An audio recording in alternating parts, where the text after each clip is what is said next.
আমরা এখন সাইলেন্ট ভ্যালিতে যাচ্ছি। সো চলো। ওই বাবু দাদা এই দে ওই দা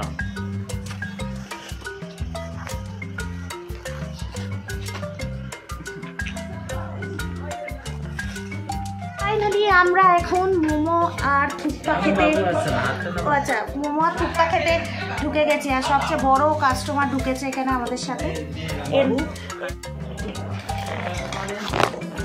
হবে বা কেমন খেতে? দারুণ দারুণ খেতে, দারুণ কলকাতা এরকম পাওয়া যাবে না। এরকম কলকাতায় পাওয়া যাবে না। Hi Golu, hi Golu, how are you? Bye bye bye bye bye bye বেটা। সোয়া সস দিয়ে খাচ্ছি, মারাত্মক খেতে লাগছে, মারাত্মক।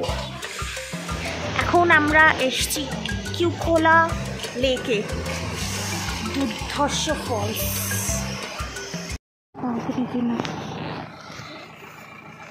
আমরা এখন সাইলেন্ট ভ্যালিতে যাচ্ছি।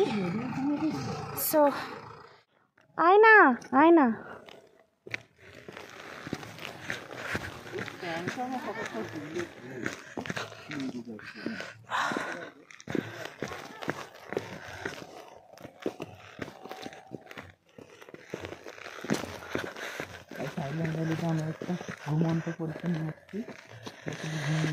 হ্যাঁ, আমরা সাইলেন্ট ভ্যালিতে একটা ঘুমন্ত পরীকে নিয়ে এসেছি যে ঘুমিয়েই যাচ্ছে। হ্যাঁ, ওকে। সো ও মাই গড, ये हंसी वादिया। এইগুলো আমরা যখন এসেছিলাম এইগুলো তো ওই আগাছা ছিল না, তো একটু পরিষ্কার ছিল, মানে পরিষ্কার মানে মাঠ মাঠ মতন লাগছে। আগাছা হয়েছে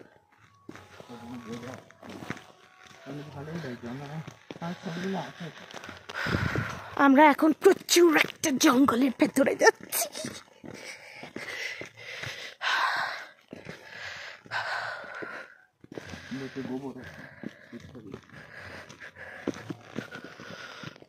কই রে?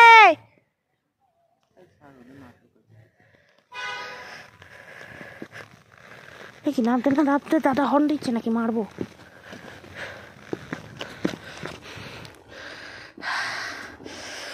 উফ, কি যে ভালো লাগছে, কি বলবো। না না না না, একটা বাবুকে নিয়ে দাঁড়ান, আমি ছবি তুলি। আচ্ছা, এই সাইলেন্ট ভ্যালির ব্যাপারে যতই তোমাদের বলবো অনেক কম বলা। যতক্ষণ না তোমরা নিজেরা এসে এক্সপিরিয়েন্স করবে ততক্ষণ বুঝতে পারবে না। সাইলেন্ট ভ্যালি বলা হয় এই কারণে, কারণ জায়গাটা পুরোপুরি চুপচাপ নির্ঝুম একটা জায়গা।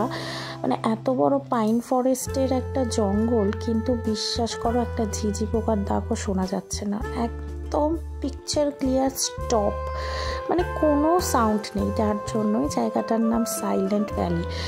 বিশ্বাসের অযোগ্য যে এরকম জঙ্গলের মতন একটা, এত গভীর জঙ্গলের মতন একটা জায়গায় কোনো পোকা মাকড় পাখির ডাক কিচ্ছু শোনা যায় না, পুরোপুরি সাইলেন্ট। যার জন্য জায়গাটার নাম সাইলেন্ট ভ্যালি করা হয়েছে। তো যাই হোক, এটা আমাদের ছিল সিলারিগাঁও থেকে বেরিয়ে যাওয়ার পর ফার্স্ট সাইট সিন। তো তারপরে আমরা আবার ওখান থেকে রওনা দিয়েছিলাম আমাদের নেক্সট ডেস্টিনেশন, সেটা ছিল সিদ্ধিবিনায়ক মন্দির। তো এটা গণেশজির মন্দির, তো এটা অনেকটাই পাহাড়ের ওপরে।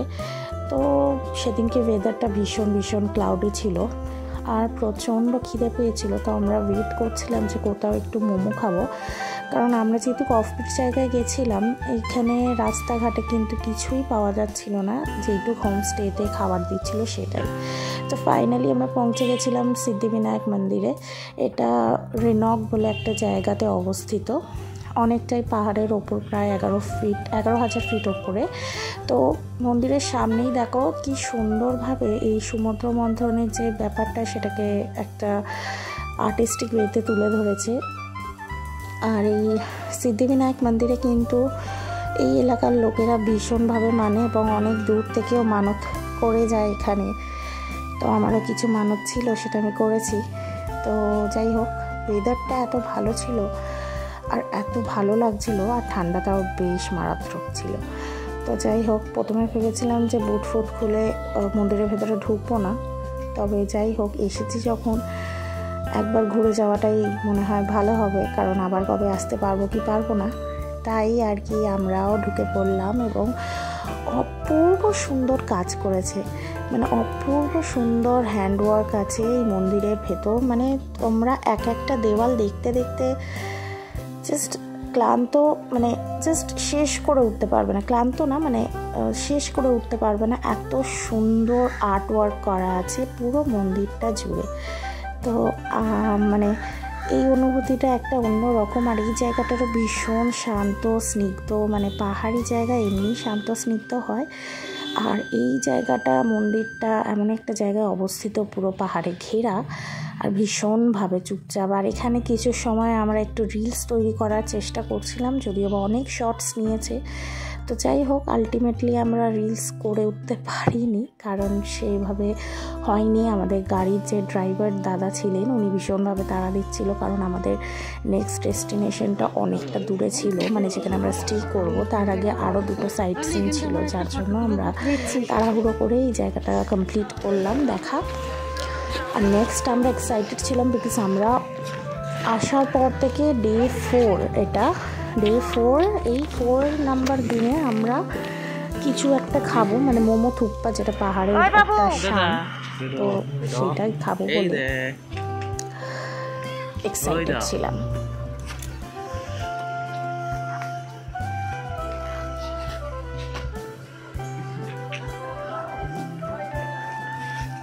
নেক্সট আমরা চলে এসেছিলাম এই রঙ্গলি মার্কেট। তো এটা অ্যাকচুয়ালি এই অফবিট জায়গার একমাত্র মার্কেট, মানে সবাইকে ওপর থেকে নিচে নামতে হয় বা নিচ থেকে উপরে এই জায়গাটাতেই আসতে হবে, এই মার্কেটটাতে, যেখানে ফল সবজি মাছ পাতি সব কিছুই পাওয়া যায়। ডেলি গ্রসারিজ, মানে ডেলি সব জিনিসপত্র এখানে এই মার্কেটে অ্যাভেলেবেল। তো আমরা প্রথমে কোনো মার্কেটের দিকে ফোকাস করিনি, প্রথমেই আমরা খুঁজেছিলাম যে কোথায় আমরা মোমো খেতে পারবো, কারণ আসার পর থেকে আমরা শুধু ভেজ মোমোই খেয়েছি, কোথাও চিকেন মোমো অ্যাভেলেবেল ছিল না।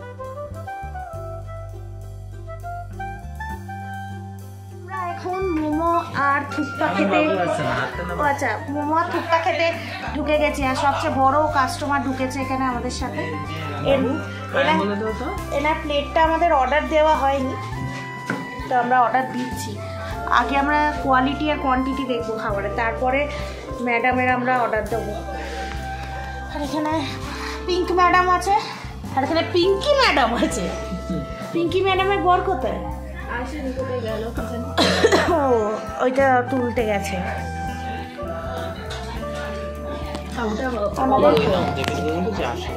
এই তো পিঙ্কি ম্যাডামের বর, হাই বলো।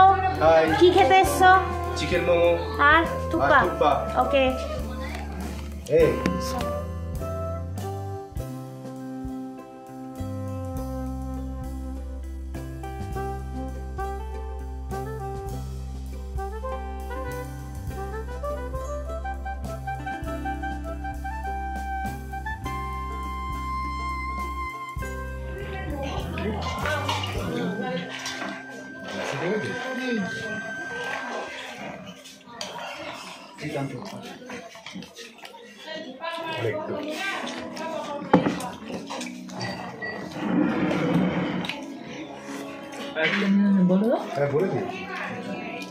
দারুণ খেতে, দারুণ খেতে।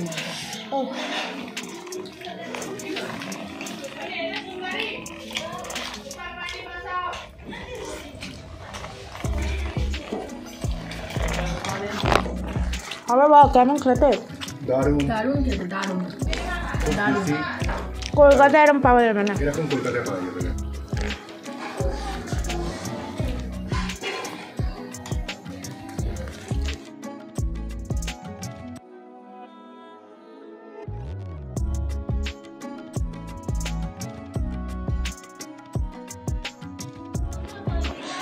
আর এইবার আমরা সোয়া সস দিয়ে খাচ্ছি, মারাত্মক খেতে লাগছে, মারাত্মক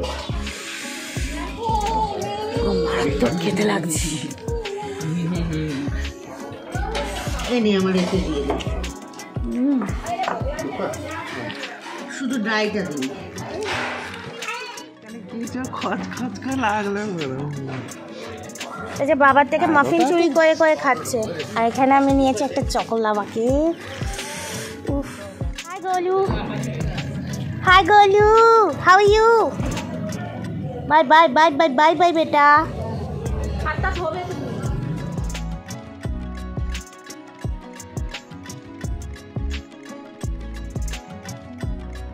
এখন আমরা এসছি কিউখোলা লেকে, দুর্ধর্ষ ফলস।